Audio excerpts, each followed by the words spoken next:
गणपति बप्पा मोरया। दोस्तों, अगर घर पर पंडित जी उपलब्ध ना हो तो गणपति बप्पा की मूर्ति की स्थापना कैसे करें। आज के वीडियो में हम जानेंगे कलश स्थापना, रिद्धि सिद्धि, सुपारी की स्थापना, पूजा की सामग्री, पूजा विधि और अंत में गणेश चतुर्थी की कथा। तो आइए शुरू करते हैं। सबसे पहले स्थापना के लिए सही स्थान का चयन बहुत जरूरी है। गणेश जी की मूर्ति हमेशा उत्तर पूर्व यानी ईशान कोण में स्थापित करनी चाहिए। अगर यहाँ संभव ना हो तो पूर्व या उत्तर दिशा भी शुभ मानी जाती है। ध्यान रहे मूर्ति दीवार से सटी ना हो। 2 से 3 इंच की दूरी जरूर बनाए रखें ताकि चारों ओर से ऊर्जा का संचार हो सके। और सबसे अहम बात, स्थान साफ और शांत होना चाहिए। अब चौकी तैयार करें। लकड़ी की चौकी लें, उस पर लाल या पीला कपड़ा बिछाएं। लाल रंग शक्ति का प्रतीक है और पीला रंग शुभता का। कपड़े पर हल्दी या कुमकुम से स्वास्तिक का चिन्ह बनाएं और फिर चावल रखें। अब गणेश जी की प्रतिमा को गंगा जल से हल्का स्नान कराकर चौकी पर विराजमान करें। गणेश पूजन में कलश स्थापना का विशेष महत्व है। कलश ब्रह्मांड और विष्णु के स्वरूप का प्रतीक है।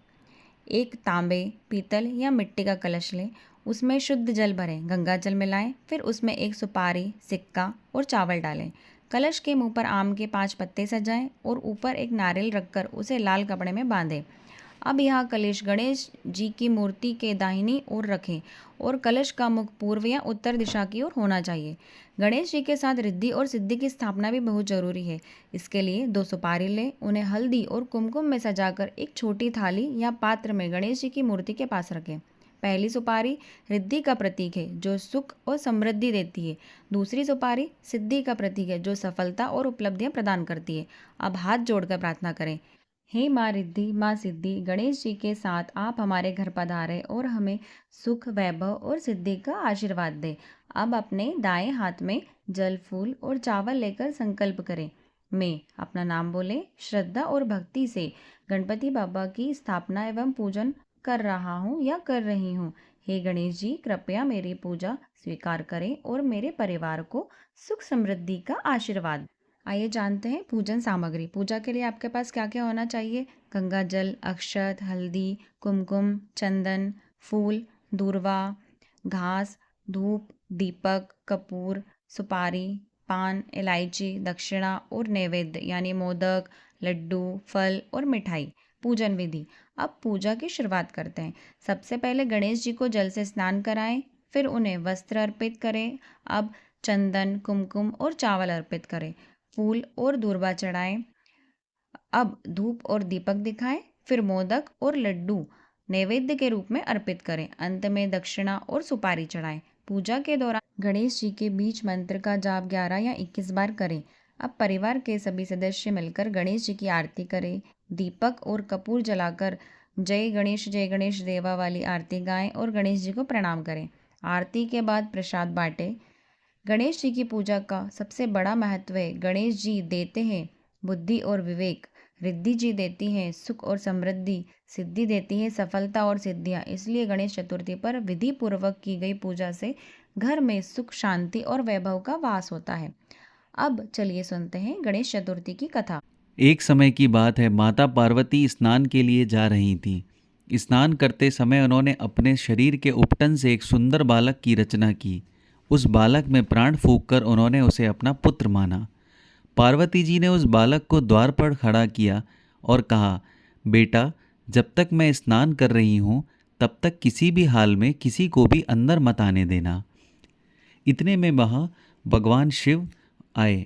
वे अपने घर में प्रवेश करना चाहते थे, लेकिन द्वार पर खड़े बालक ने उन्होंने वहीं रोक दिया। बालक बोला, माता ने मुझे आदेश दिया है कि जब तक वह स्नान ना कर लें किसी को भी भीतर जाने की अनुमति नहीं है। भगवान शिव ने समझाया, लेकिन बालक अड़िग रहा। दोनों के बीच वाद विवाद हुआ। अंततः शिवजी क्रोधित हो उठे और उन्होंने क्रोध में आकर अपने त्रिशूल से उस बालक का मस्तक काट दिया। जब माता पार्वती बाहर आईं और उन्होंने अपने पुत्र को मृत देखा तो उनका हृदय व्याकुल हो उठा। वे विलाप करने लगी और क्रोध में संपूर्ण सृष्टि को नष्ट करने का संकल्प ले लिया।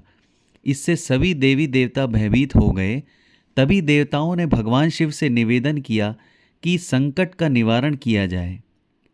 भगवान विष्णु ने सलाह दी, उत्तर दिशा में जो भी पहला जीव मिले उसका मस्तक इस बालक पर स्थापित कर दिया जाए।